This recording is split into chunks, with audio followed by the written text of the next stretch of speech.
everyone, welcome back. Today we are going to start with another topic, that is Ellis classification. Now Ellis classification is important for us to know because it is basically related to the traumatic injuries which can occur in the teeth, which is mainly fracture. Okay, so let's move ahead.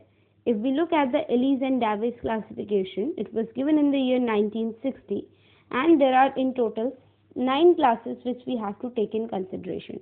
In these 9 classes, the first starting 8 classes are mainly for your permanent tooth. Okay, so the first 8 are going to be mainly for the permanent dentition, and the 9th class is going to be for your primary dentition, which is completely different.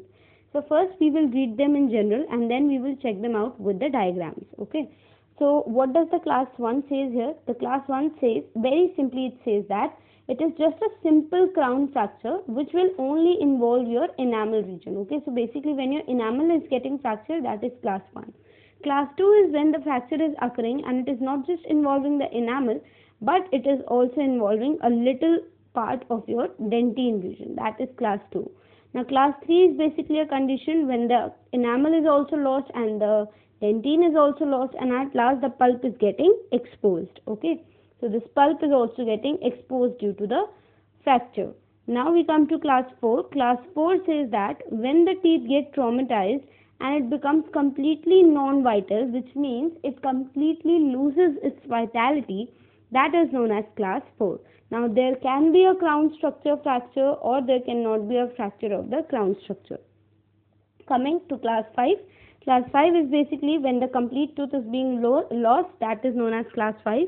Class 6 says that fracture of the root with or without the loss of the crown structure. So means the root is going to get fractured. There can be a loss of the crown structure or there cannot be a loss of the crown structure. This is what class 6 says. Coming to class 7, it says that there will be displacement of the tooth, that the tooth is going to get displaced from its original position with neither crown nor the root fracture. The tooth is only getting displaced. There is no fracture which is seen. Now coming to the last class of permanent, that is class 8. The class 8 says that there will be fracture of the crown region and its displacement will be seen. So this is what the class 8 says. Coming to class 9. Class 9 is, as I told you, basically for the primary teeth. So whenever all these 8 classes are going to take place in the primary teeth, that is the deciduous teeth, then we are going to say it as class 9. For example, class 4 is being seen in a child, in a deciduous teeth. So you won't say it as class 4. It will come under class 9 because it is a classification of the primary tooth. It is a condition of deciduous tooth. So whenever these 8 conditions are going to take place in the deciduous teeth, they will be known as class 9.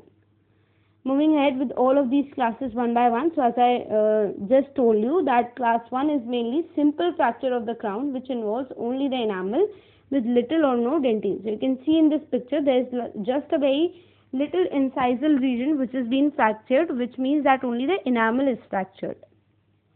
Moving to class 2. Class 2, as I told you, the fracture is going to be a little deeper because it is now going to involve the dentine also, but there will be no pulp exposure. Dentine is getting involved, but there is no pulp exposure which is seen. Coming to class 3. Class 3 says that now the fracture will be that deep that the pulp is going to get exposed. So can you see the blood stains on the incisal region here?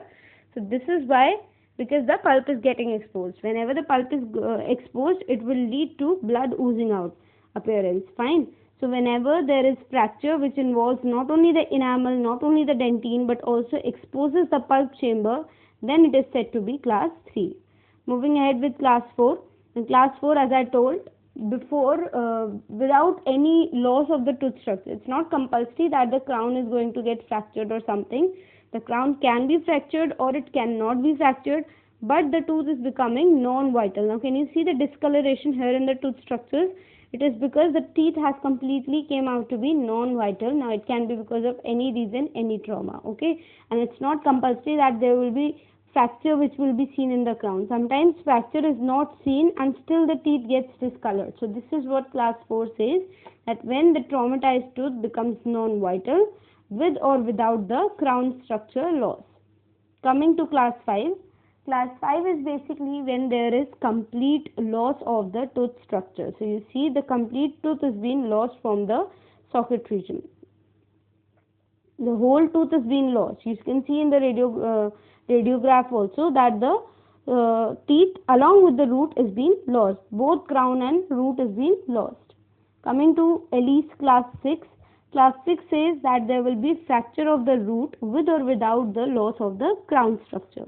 Now you can see in the radiograph that there is fracture in the root region and the crown are completely normal. There is no fracture in the crown. Now it's not that never the fracture is going to happen. In some cases there can be fractured crown also, but mainly it is associated with fractured roots.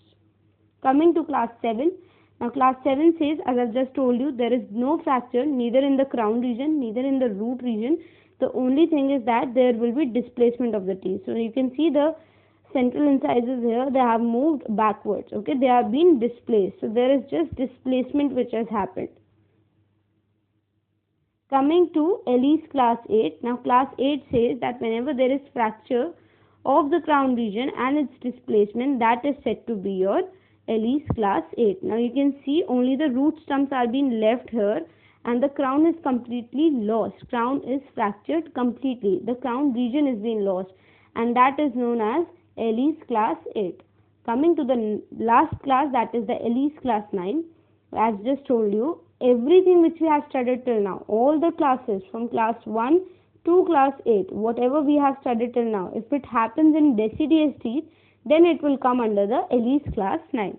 So everything above in deciduous teeth is known as class 9. So if class 3 is happening in deciduous teeth, class 4, class 5, class 7, anything happens in the deciduous teeth, then it is going to be a case of class 9. So this was all about Ellis classification. I hope the classification is clear to you. It is very important. Do subscribe to the channel, share this video with your friends, and let me know your reviews and suggestions in the comment section. Thank you.